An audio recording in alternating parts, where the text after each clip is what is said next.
Изобщо няма да го коментирам, защото не съм сигурна каква реч ми позволява YouTube. Как може изобщо да подкрепяте борбите, с които жените ежедневно се сблъскват? Нима за вас това е забавно и романтично? Ако не сте съгласни с това, което казвам, може би вие представлявате болен индивид. Здравейте, драги сънародници! Ето ме и мен с второто видео в канала. Не ви излагах, като казах, че ще качвам редовно. Затова в тези няколко минути, в които ще ви плямпам, очаквайте безкомпромисното ми мнение за книгата Преследването на Аделайн. Не знам откъде да започна. В смисъл, не знам. Все пак предупреждавам, че може да има някакви спойлери. Макар че ще се старая, ако все пак някой реши да прочете тази книга. Първо за автора. Уважаема госпожо Карлтън, ако романът ви се състои, ако изобщо мога така да го нарека, само от сексуални сцени, как изобщо може да се наречете писател? Като читател на любовни романи не съм се чувствала толкова неудобно да прелиствам страниците на четиво, което е толкова грозно и гнусно. Не преувеличавам. В смисъл, това ли е всичко, което успяхте да измислите? Сбор от думи в неприятни за четене сценки. Извинявам се, но това може да го харесват единствено хората с психични разстройства. Не се извинявам. Не ме разбирайте погрешно, напълно окей съм да чета любов, но не и в такъв сюжет. И го слагам в кавички, защото сюжетът беше на доразвита боза. Преди почитателите да ме нападнат, защото това се определя като dark романс и видиш ли не съм за тази категория. Не. Прегледайте се.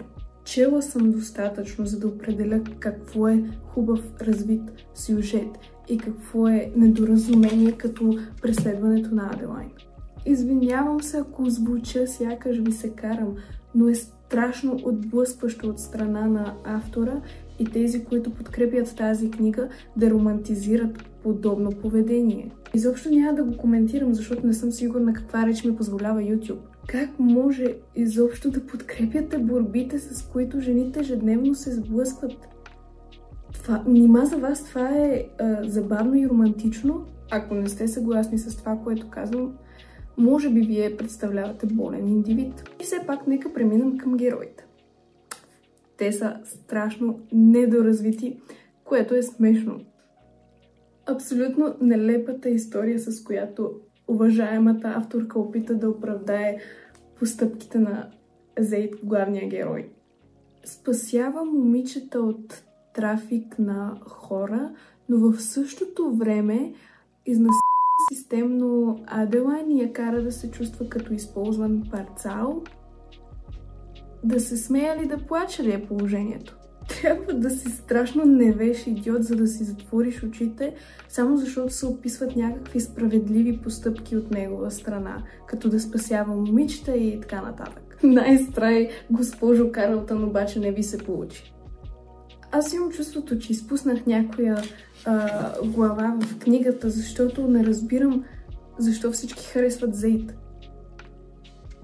Не разбирам. Нищо, което излизаше от устата и действията му не ми изглеждаха привлекателно и секси. Повръщаше ми се в повечето сцени anyways. Ще е много забавно, ако прочита няколко такива коментара в TikTok под едити на видеа, свързани с Зейд. Една и съща книга ли сме чели? Изнасячи преследвачи. Пийте си хапчетата. Нямаше да е толкова забавно, ако Зейд беше чичка с коремче, който ви преследва и в последствие ви изнасилва. Но видиш ли е описан като гръцки бог и му се прощава. Но ще спра с коментарите, защото започнах да се притеснявам дали аз нещо не съм наред, че не го одобрявам. Аделайн беше толкова смотана и досадна, че съм разочарована, че е писана от авторка.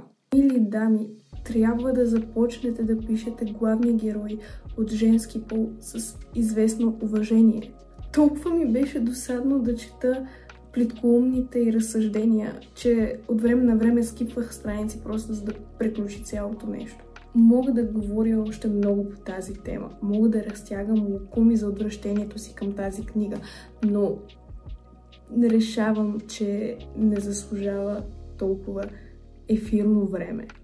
Obviously не ви я препоръчвам, както и не мисля да си причинявам прочитането на втората книга, но все пак, ако имате някакво различно мнение от моето и искате да ме опровергаете по някакъв начин, не се страхувайте да ми пишете налично в Instagram профила ми, както и в коментар под видеото. Свободни сте да го направите.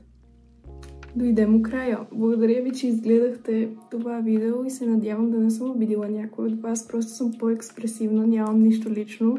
Това е мое мнение все пак. Да, до скоро!